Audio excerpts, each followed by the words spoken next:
Bonjour à tous, donc je m'appelle Alexis, j'ai 22 ans, je suis en design d'interaction et je vais vous présenter mon projet de diplôme. Donc je suis arrivé à Strat juste après un bac scientifique où j'ai passé mes 2 premières années au début avant de rentrer dans la spécialité design d'interaction.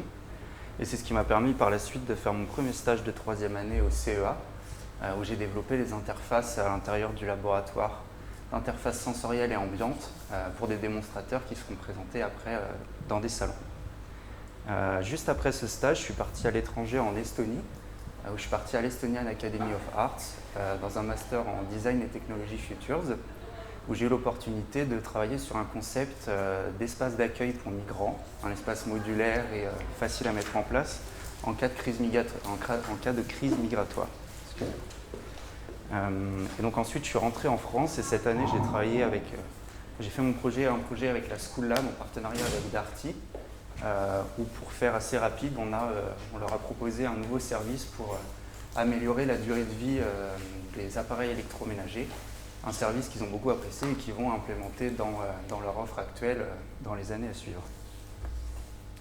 Et en ce moment, je suis dans le processus de recherche d'un stage, donc de recrutement pour une agence de design global à Oslo, pour un stage de design de service. Et j'attends de passer mes entretiens. Donc je vais vous parler de vêtements, puisque j'ai fait mon mémoire sur le vêtement et mon projet de diplôme. C'est un sujet qui a étonné personne dans mon entourage, ni ma famille, ni mes amis, parce que ça fait 5 ans que je leur en parle tous les jours.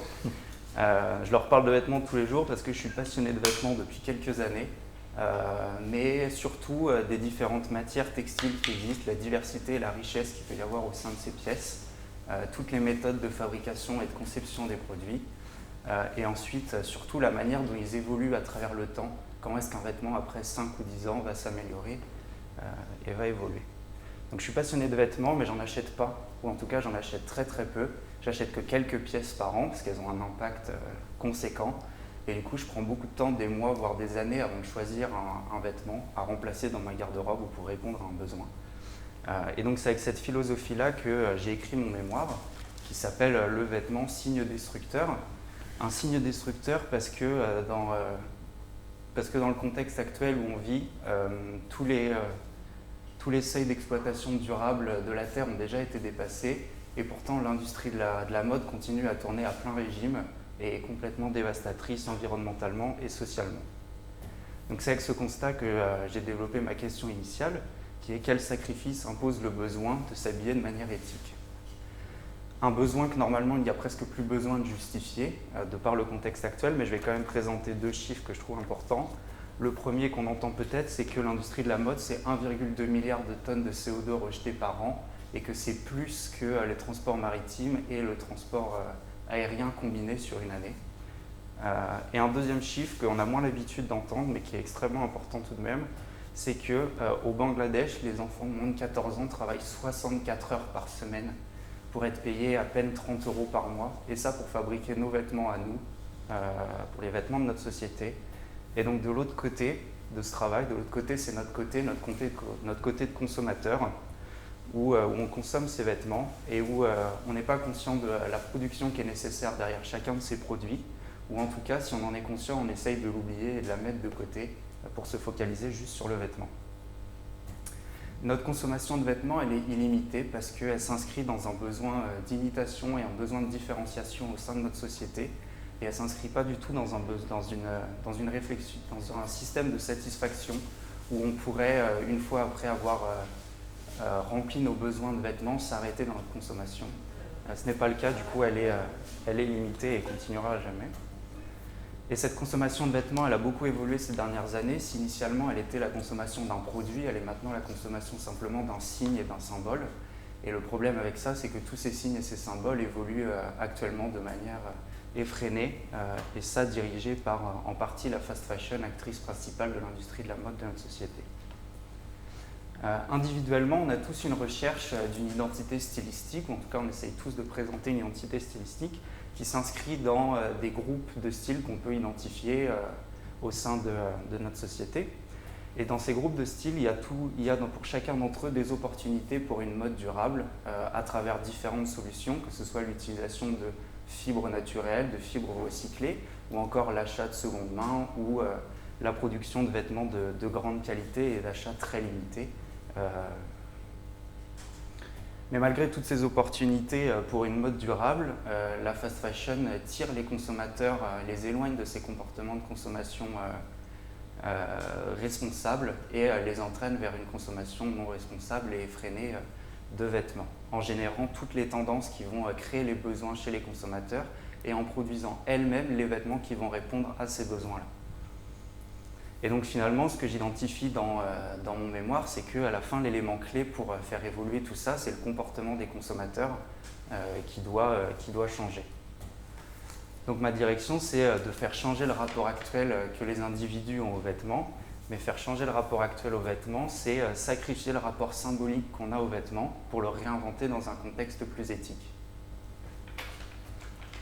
Et donc c'est comme ça que je suis arrivé à ma question de designer, qui est comment en tant que designer puis-je permettre à l'individu de revendiquer son identité à travers une consommation responsable des vêtements. Donc l'identité, c'est un sujet complexe. Le sentiment d'identité, il est en partie composé de plusieurs autres sentiments. Le sentiment d'appartenance, de cohérence, de continuité temporelle, ou encore le sentiment de confiance en soi, par exemple. Et chacun de ces sentiments a un impact général sur l'identité de l'individu.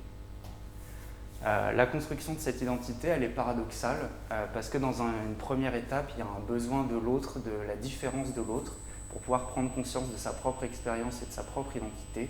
Mais dans un second temps, il y a un besoin de rejeter cette différence ou de la limiter au maximum pour se sentir accepté au sein d'un groupe.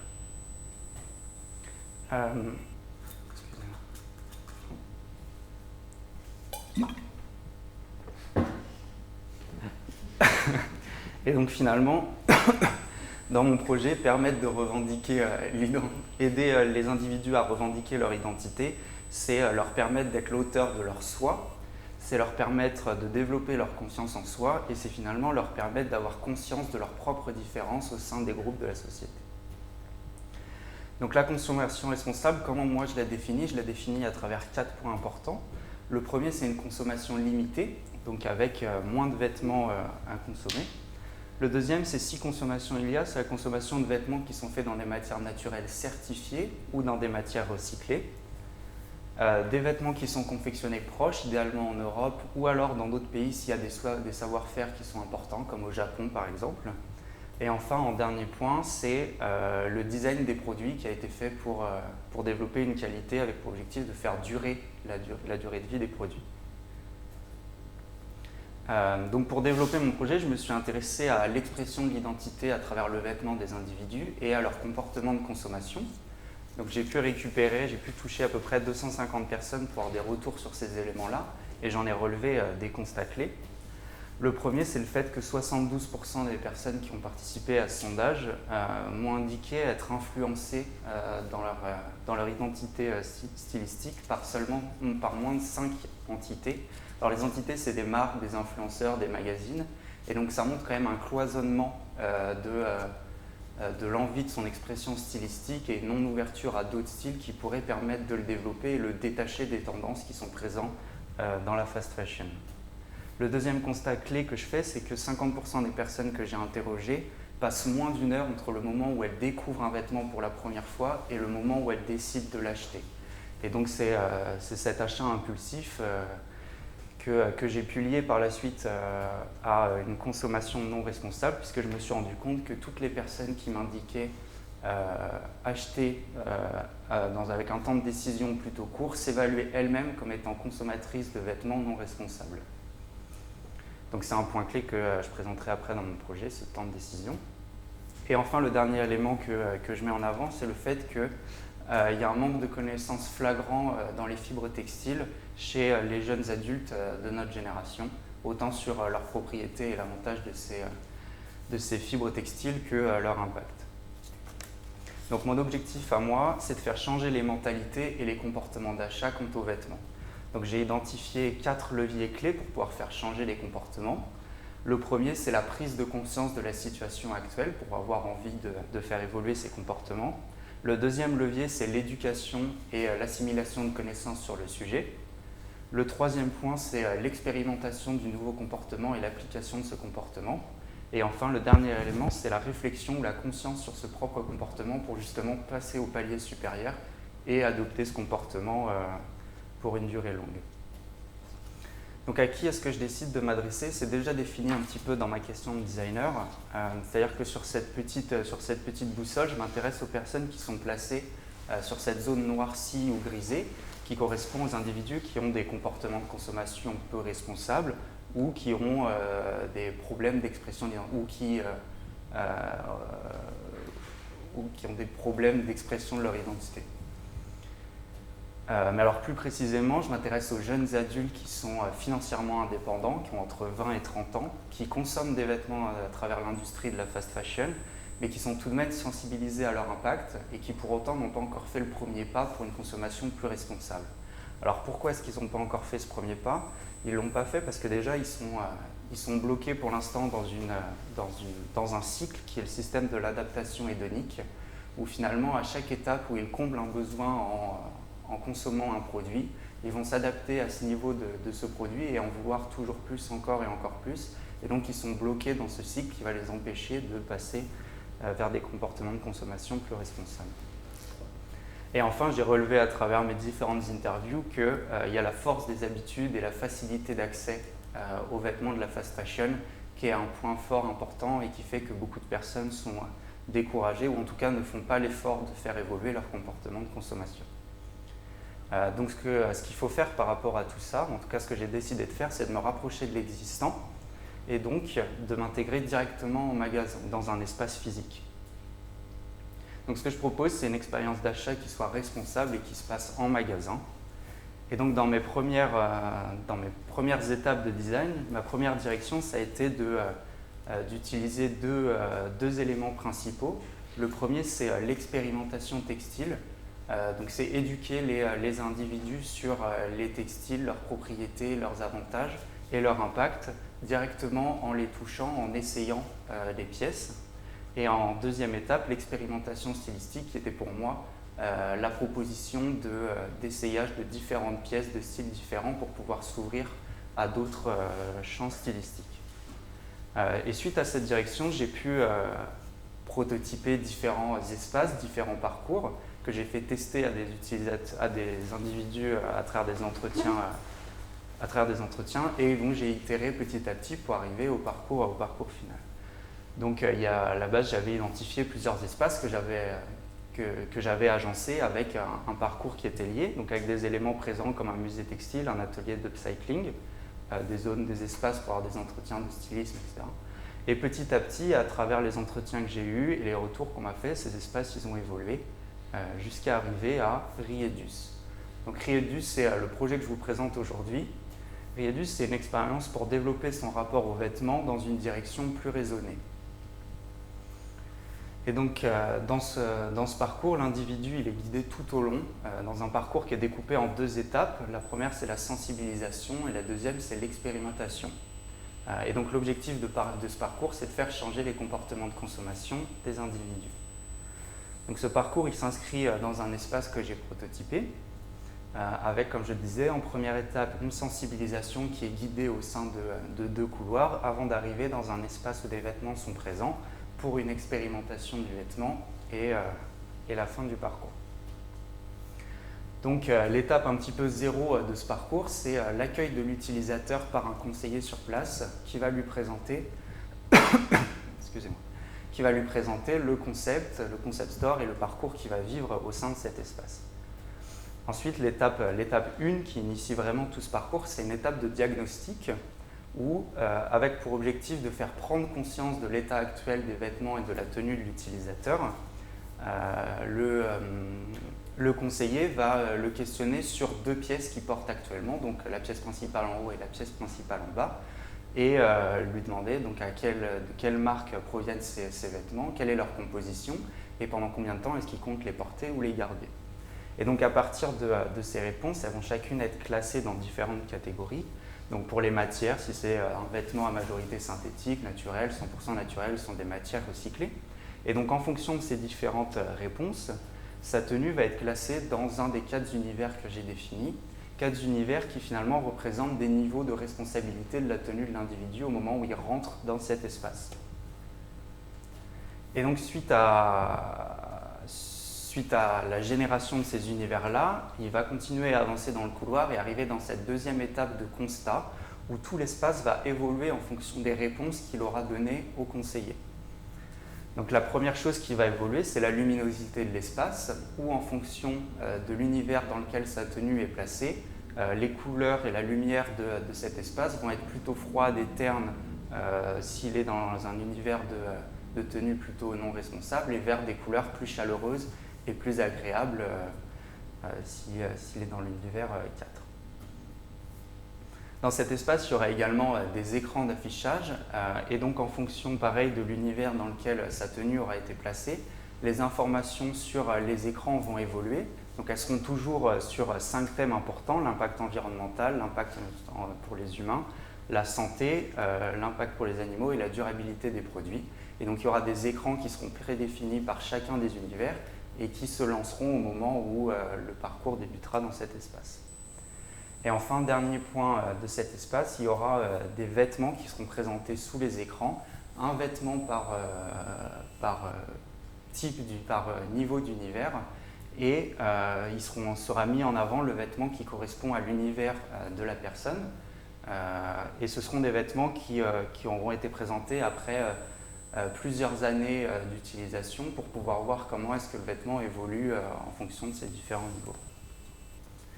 Et donc, à travers tout cet espace, si l'utilisateur a une tenue plutôt responsable, il va pouvoir rentrer dans un espace comme celui-ci, plutôt chaleureux, et découvrir toutes ces informations-là sur sa propre tenue. Et au contraire, s'il est classé dans un univers moins responsable, il arrivera dans un espace beaucoup plus terne qui a pour objectif de lui faire prendre conscience de la situation actuelle de sa tenue, mais sans le faire culpabiliser. Ensuite, après ça, il va passer dans l'autre partie, le deuxième couloir, qui est donc l'étape d'éducation, où dans cette phase, il va avoir des petites architectures qui vont présenter chacune des matières qui sont mises en avant au sein du concept store. Et donc ces matières qui sont mises en avant, c'est le coton organique, le lin, des laines, les laines, le cachemire, d'autres laines de chèvre, de la soie, du tencel ou du modal. Et pour chacune de ces matières, il aura comme information sur les écrans et sur les affiches sur les murs les conditions et lieux de production de ces matières, l'impact écologique de ces matières, les labels et les certifications qui existent, et ceux qui sont reconnus et ceux qui au contraire sont juste de la communication, les différentes propriétés techniques et naturelles de ces matières. Et lié à ça, il aura face à lui des vêtements pour pouvoir comparer directement des vêtements, par exemple un t-shirt en lin, un t-shirt en coton ou d'un t-shirt en laine de mérinos, pour pouvoir vraiment le toucher et se rendre compte la réelle différence qu'il y a en fonction de ces matières. Et donc tout ce parcours, il l'a fait tout seul, indépendamment, et là il va passer dans l'étape 2 d'expérimentation, où il va être accueilli à nouveau par le conseiller, qu'il a vu au début, et qui va lui présenter cet espace de découverte. Un espace où il va avoir tous les vêtements qui seront présentés dans le magasin, donc des vêtements qui auront été sélectionnés au préalable par ce concept, par ce service. Et chacun de ces vêtements dans les racks seront présentés organisés par matière. C'est-à-dire qu'on aura des jeans, des t-shirts, des pulls, s'ils sont de la même matière, dans le même espace, pour objectif que les individus cherchent en premier la matière du produit et non pas forcément son style ou sa coupe. Ensuite, après avoir découvert cet espace, il va passer à l'étape 5, l'étape de création, où l'objectif est qu'il développe des tenues, donc qui récupère 2 à 3 vêtements pour créer d'abord une tenue, où il va aller dans un espace avec le conseiller pour avoir les différentes informations sur les vêtements qu'il aura sélectionnés, qui seront affichés sur place.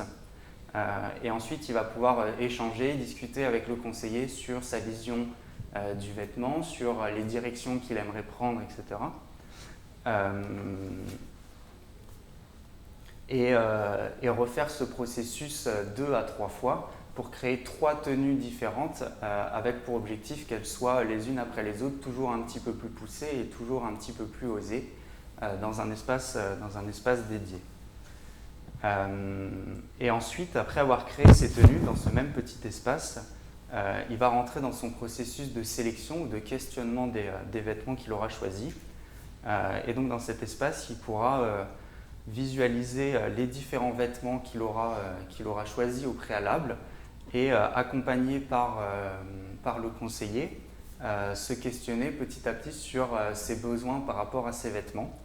Donc classer les pièces préférées qu'il aura choisies, réfléchir sur celles qu'il aurait déjà des pièces similaires en possession chez lui, si ce sont des pièces qu'il peut facilement intégrer à son vestiaire actuel ou s'il aura du mal à les porter par la suite, sur le temps qu'il pense pouvoir les garder, et ensuite si elles font partie de son budget, s'il peut se permettre d'acheter ces pièces ou non.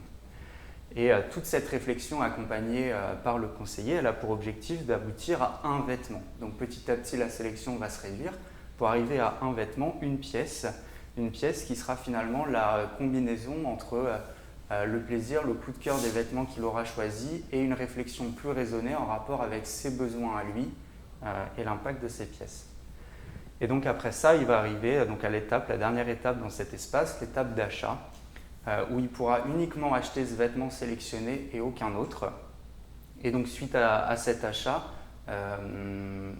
le vêtement sera commandé auprès de la marque, puisque tous les vêtements qui seront sur place pour limiter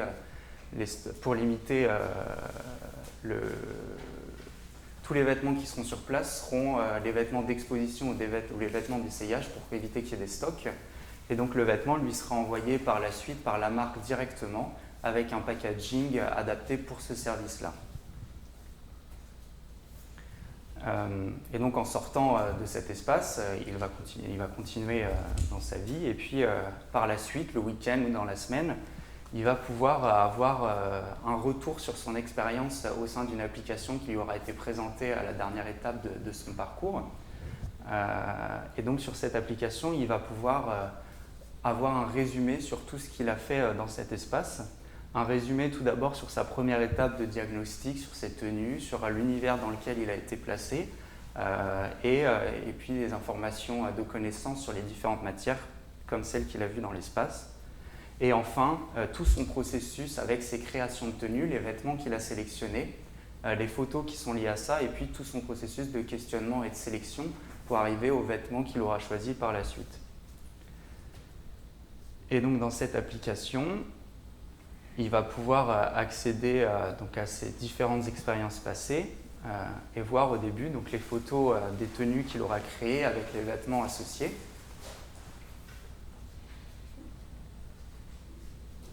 Ensuite, il va pouvoir voir donc, la sélection de pièces qu'il aura découvert et les informations.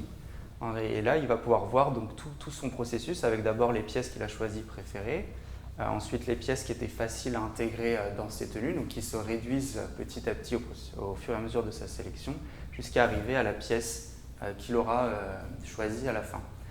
Et si en magasin il a décidé de ne pas acheter cette pièce, il aura toujours accès à travers l'application à la possibilité de commander uniquement cette pièce qui est toujours la pièce finale de son expérience.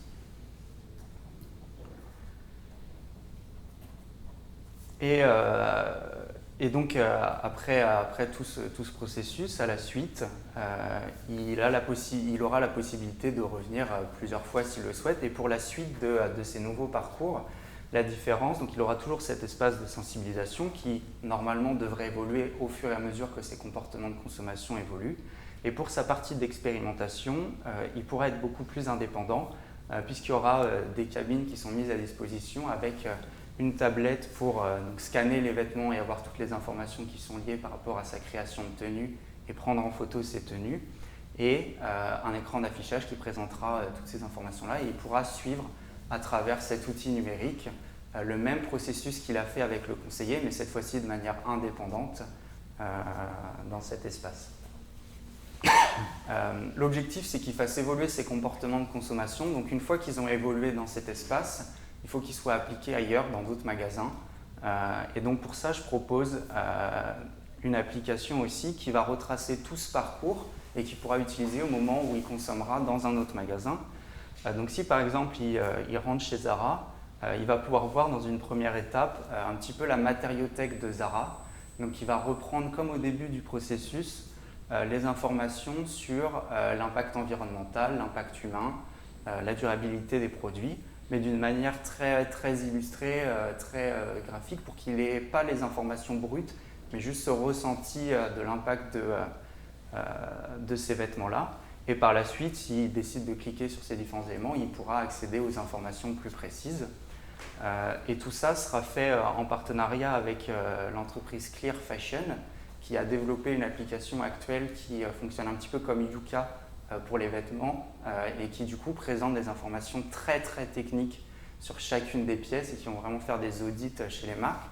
L'idée, c'est de récupérer ces informations avec eux pour les présenter d'une manière plus illustrée, pour avoir la matière brute. Et par la suite, une fois qu'il a choisi ses vêtements dans le magasin et qu'il passe en cabine d'essayage pour pouvoir essayer ses vêtements, il va pouvoir du coup passer sur tout son processus de sélection, scanner les étiquettes des pièces qu'il aura sélectionnées, qui vont donc s'intégrer dans l'application. Et il pourra du coup suivre à travers 3-4 questionnements. Il va pouvoir glisser les vêtements dans l'ordre sur les différentes catégories à évoluer, donc ses pièces préférées, celles qu'il va pouvoir facilement intégrer dans cette tenue, le même parcours qu'en magasin. L'idée, c'est qu'il puisse faire ça en 3-4 minutes parce que dans une cabine d'essayage, on n'a pas envie de s'embêter avec un processus qui soit beaucoup trop long. Et enfin, par la suite, donc, il aura d'afficher le vêtement qui sera, selon ce parcours, le vêtement idéal qui combine coup de cœur et raison. Et donc après, pour avoir des détails un petit peu sur cet espace de magasin, l'idée de ce concept store, c'est que c'est un espace qui soit éphémère, donc qui est ouvert 2 semaines par mois et qui se déplace dans différents espaces qui pourraient être loués. Donc là, je l'ai présenté au sein d'une boutique qui aurait été louée.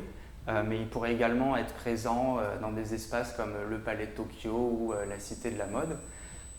Et l'avantage, c'est aussi qu'il pourrait s'installer dans différentes villes, dans différentes zones, et donc toucher des cibles différentes. Comme j'ai dit, les vêtements auraient été sélectionnés au préalable selon un cahier des charges précis de ce service, et il n'y aurait pas de stock sur place pour vraiment limiter les coûts. Et tous les vêtements seront des vêtements d'autres marques, évidemment, et non pas produits par ce service-là.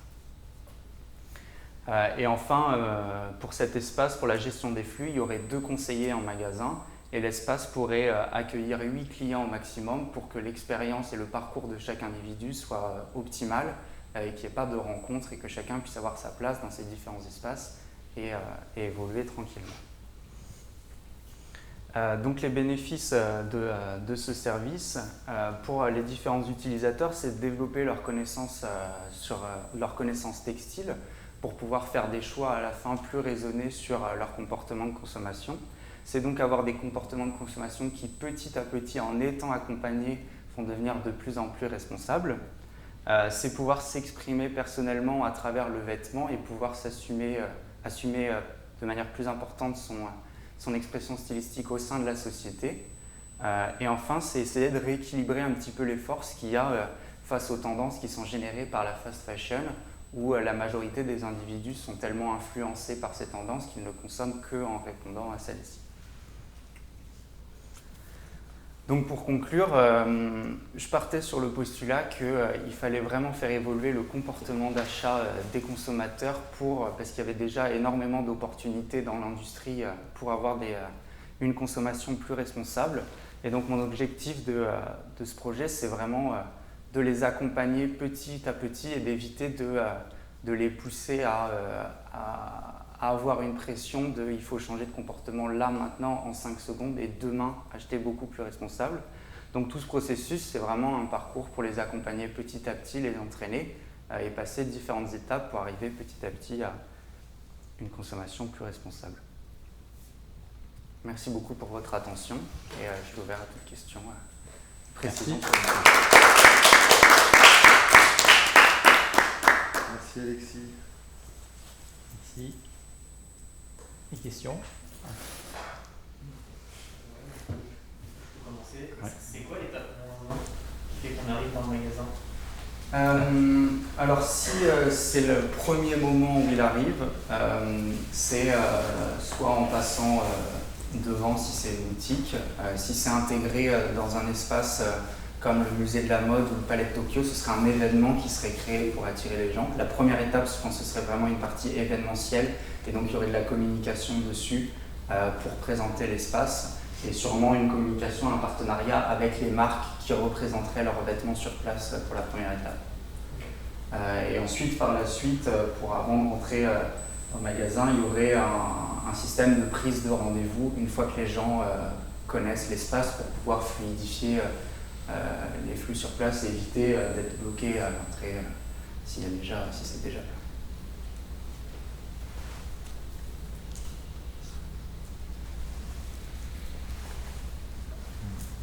plein. Ouais, moi j'avais une question sur parce que dans le parcours, il y a la partie diagnostic, sensibilisation, et tu nous présentais finalement 2 ambiances en fonction de si on était responsable ou pas. Et juste pour bien comprendre, ça veut dire que si on a finalement des choix ou des goûts qui sont pas nécessairement les meilleurs, on va dire d'un point de vue environnemental, on a moins de contenu. Enfin, tu montrais une image, peut-être que j'ai mal saisi, mais il y avait une image d'un espace avec des écrans éteints, et je comprenais qu'en gros on était dans un espace plus froid et qui faisait comprendre qu'on avait peut-être des comportements à changer ou en tout cas à réorienter. Donc, Alors il y a les mêmes, c'est vrai que sur l'image il n'y avait pas les écrans et les vêtements, mais donc ce serait le même espace avec toutes les informations à travers les écrans, les vêtements, etc. La différence, ce serait vraiment l'ambiance lumineuse et les types d'informations qui seront présentes. Mais ce serait comme sur la première image, il y aurait vraiment toutes les informations, tous les vêtements, et l'univers changerait globalement. D'accord. La deuxième image, c'était pour visualiser un petit peu l'ambiance différente, lumineuse dans l'espace. Ok. Et pardon, je continue. En termes de temps, d'expérience, est-ce que tu as réussi à évaluer à peu près le temps que ça prendrait de faire un tour complet dans l'espace? Pour la première arrivée dans cet espace, tout ce parcours de sensibilisation au début, après avoir fait le diagnostic avec le conseiller, durait juste entre 5 et 10 minutes en fonction de l'implication de la personne sur les différentes informations qui sont données sur le vêtement. Et ensuite, par la suite, pour le parcours, la création des tenues, il y a vraiment un objectif de temporalité allongée, autant sur le choix des vêtements que sur après le questionnement, la sélection des pièces.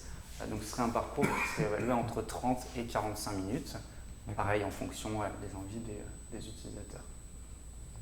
D'accord. Donc qui change drastiquement par rapport au parcours d'achat classique qu'on a en magasin actuellement. Ouais. Et en termes parce que finalement on passe dans l'espace, on est sensibilisé, on est formé quelque part, et est-ce que derrière il y a une volonté d'être reconnu comme étant, j'allais dire presque certifié, éco-responsable ou conscient vis-à-vis de l'industrie du textile ou de la manière dont on s'habille, parce que il y a un côté un peu pas contradictoire, mais dans ton mémoire, tu parlais beaucoup du fait qu'on était reconnu en fonction de la manière dont on s'habille, comment on est perçu par les autres, qu'on consomme toujours plus, et ce côté finalement où si on se projette dans un parcours comme celui-là, on peut être aussi perçu ou jugé d'une autre manière parce qu'on a suivi cette expérience qui a beaucoup de sens par rapport à ton sujet. Du coup, c'est ça, je me demandais en fait, est-ce qu'en fin de parcours, on peut être reconnu, on peut être, je sais pas, un badge ou quelque chose qui dit alors ça... marqué au fer rouge pour dire. C'est pas direct, des trucs sauvages quoi tout de suite. Mais... Donc c'est pas un élément que j'ai beaucoup développé, mais j'avais pensé initialement probablement à une petite carte de fidélité ou de présentation qui permettrait de montrer l'implication dans cet espace. Mais ensuite, par rapport aux personnes, par rapport à ses proches, par exemple, ses amis, sa famille, ou quoi que ce soit, c'est plutôt finalement le retour d'expérience qu'il y a eu dans cet espace au sein de l'application qui est le marqueur justement de la présentation de ce nouveau comportement, qui est la possibilité d'échanger avec ses amis, avec sa famille, avec ses collègues sur les vêtements qu'on a pu essayer, les nouvelles choses qu'on a découvertes par rapport à ça, et pourquoi est-ce que le vêtement qu'on a acheté, derrière, il fait sens. Pouvoir justifier et discuter avec ses proches justement sur tous ces éléments-là et tout le processus qu'on a fait pour en arriver là. Et c'est aussi un moyen à travers cette discussion et ce support visuel de pouvoir influencer les personnes autour de soi et les inviter à aller voir, à aller expérimenter cet espace une fois pour s'amuser, pour créer des tenues et ensuite pour voir justement, avoir l'habitude de se questionner sur ses vêtements et se retrouver à la fin avec un vêtement qui finalement dès l'achat a déjà une histoire personnelle avant même de l'avoir porté, justement de par son parcours de sélection et de création. D'accord. Ça veut dire que dans le parcours, on pourrait très bien imaginer quelqu'un qui est pas du tout sensible à ces questions-là, mais il aurait quand même la possibilité de trouver son bonheur en termes de vêtements en fin de parcours. On met pas de barrière, en tout cas, à des choix qui ne seraient pas forcément responsables. C'est plus de la sensibilisation et de l'éducation. Initialement, ce seraient des personnes qui sont forcément un petit peu sensibilisées pour aussi cette première étape qu'on disait pour venir dans ce lieu. Effectivement, une fois à l'intérieur, il n'y a pas de discrimination entre guillemets sur la sensibilisation ou non. L'idée, c'est vraiment d'accompagner les personnes sur ce processus, peu importe à quel niveau ils sont. Et il y aurait à l'intérieur, différentes gammes qui seront présentées pour les vêtements, que ce soit des gammes de prix, entre le début de vêtements plutôt responsables et accessibles, pour évoluer petit à petit vers des gammes plus importantes pour les gens qui peuvent se le permettre. Et pareil sur le style des vêtements qui seront présents, on aura autant des vêtements accessibles stylistiquement parlant, peut-être plutôt faciles à porter, et quelques pièces petit à petit un peu plus aventureuses pour les personnes qui sont à ce niveau-là de leur évolution. Il y a quelque chose qui me chiffonne un peu dans le parcours, et je pense que tu vas avoir la réponse. C'est si je fais toute cette expérience-là de sensibilisation, de pédagogique, que j'expérimente, que je choisis mes tenues, que j'achète rien, du coup je repars, j'ai mon bilan sur l'application de je peux commander mes vêtements. C'est-à-dire juste le dernier. Juste le dernier vêtement qui a été sélectionné, le dernier ultime, c'est celui-là, la petite, je peux le choisir. Dans la mesure où la boutique Etus ne fabrique pas ou ne propose pas ses propres vêtements, je peux tout aussi bien trouver ce vêtement-là sur Zara, l'application Zara en parallèle. Alors, les vêtements de chez Zara ne seront pas dans cet espace. Non, les vêtements de chez Zoro. Vous trouvez les vêtements de chez Zoro directement sur le site Zoro. Est-ce que ça veut dire que je le trouve au même prix? Qu'est-ce que ça veut dire de mon expérience d'achat? Ou c'est vrai que je me questionne en fait, ce côté engagement vis-à-vis de Rietus, c'est-à-dire je fais la démarche de venir certes, mais qu'est-ce qui me pousse à acheter ici plutôt qu'ailleurs finalement? Cette ouverture sur l'application à la fin, si l'achat n'a pas eu lieu, c'était pour avoir de la cohérence par rapport au parcours et pour pouvoir le reproduire dans cet espace numérique. De manière générale, tous les vêtements présents sur place pourront être achetés directement chez les marques. Et toutes les personnes ayant fait le parcours pourront aller acheter 10-15 vêtements ou tous les vêtements présentés si elles le souhaitent chez les marques. Donc c'est finalement l'acheter, s'il n'a pas été acheté dans le parcours et l'acheter en revisualisant son parcours, c'est peut-être cette deuxième étape où on allonge encore plus le temps de réflexion, où l'utilisateur a besoin de revoir un petit peu ses décisions, de revoir ce qu'il a essayé, d'avoir une réflexion dessus et peut-être se rendre compte au bout d'1 ou 2 semaines, soit peut-être qu'il n'avait pas le budget à ce moment-là, etc. Et lui laisser cette ouverture de se dire « Ok, maintenant que j'ai encore plus allongé mon temps de réflexion, j'ai envie de l'acheter » et ça fait sens de l'acheter dans cet espace-là parce que c'est la conclusion de son parcours au sein de Rietus. Et aller l'acheter chez Zoro directement sur leur e-shop, c'est un autre parcours, c'est une autre expérience et ça ne met pas de lien avec ce qu'il aura vécu sur place. Oui, de toute façon, ce que tu disais, c'est que le lieu, il est là plus pour éduquer, sensibiliser, et pas nécessairement pour être un passage obligatoire pour tous les actes d'achat. Ça peut être un passage unique ou de temps en temps. Et d'ailleurs, le nom, parce que j'aime bien demander pourquoi les noms à tout le monde. Mais... Alors, j'ai eu beaucoup de mal à trouver un nom, parce que c'est pas l'élément que je trouve principal au sein d'un projet, d'un concept, d'un service. Et en fait, ça veut dire vêtements en estonien, et ça a beaucoup de sens pour les 6-9 mois que j'ai passé dernièrement en Estonie. Surtout que j'ai développé ce projet pendant que j'étais en Estonie à distance, pendant beaucoup de mois. Donc pour moi, il a un grand sens symbolique. Très bien. Merci. D'autres questions ou remarques? Moi, j'imagine que si tu as choisi ce sujet, que c'est aussi ton mode de consommation, c'est quelque chose que tu as envie de voir se démocratiser. Du coup, je me questionne, si on parle du concept store, tu as dit qu'il était présent 2 semaines, je crois, et qu'après il était itinérant. Ouais. On est en train de se dire qu'il y a maximum 8 clients dans le concept store au même moment. Comment tu as imaginé les next steps en fait, pour que ton impact en fait, soit plus global finalement? Parce que là, tu vas toucher un petit morceau de la population. Si on parle de grandes villes comme Paris, tu restes 2 semaines avec finalement un flux restreint. Ouais. C'est quoi la suite? Alors déjà, 2 semaines, oui, mais alors pas 2 semaines par ville, 2 semaines par espace physique. Donc finalement, il pourrait être présent à Paris pendant 6 mois, et à chaque fois 2 semaines dans des zones différentes. Par la suite, il y a plusieurs objectifs. Il y en a un, c'est que je n'ai pas présenté, mais qui est quand même une réflexion sur qu'est-ce qui se passe en magasin, dans un magasin de vêtements, et est-ce qu'on peut apporter des nouveaux usages, des nouvelles interactions avec le vêtement au sein même des magasins, et est-ce que c'est des parcours qu'on peut proposer à des marques, des magasins préexistants, et développer ça avec eux pour donner du sens aux consommateurs qui vont venir acheter les vêtements au sein de leur marque. Et ensuite, la next step, si cet espace est, après expérimentation et après mise en place, est viable financièrement parlant, ça pourrait devenir un espace physique avec une boutique ou différentes boutiques dans les villes qui du coup présenteraient tout ce parcours et au lieu de se déplacer toutes les 2 semaines, présenterait des nouvelles sélections de pièces tous les mois à ces ouvertures de 2 semaines. Et en fait, finalement, le côté éphémère, c'est aussi du coup la première étape d'installation de cet espace dans la réalité financière qui existe aujourd'hui. Parce que l'ouverture d'une boutique est très compliquée comme première étape.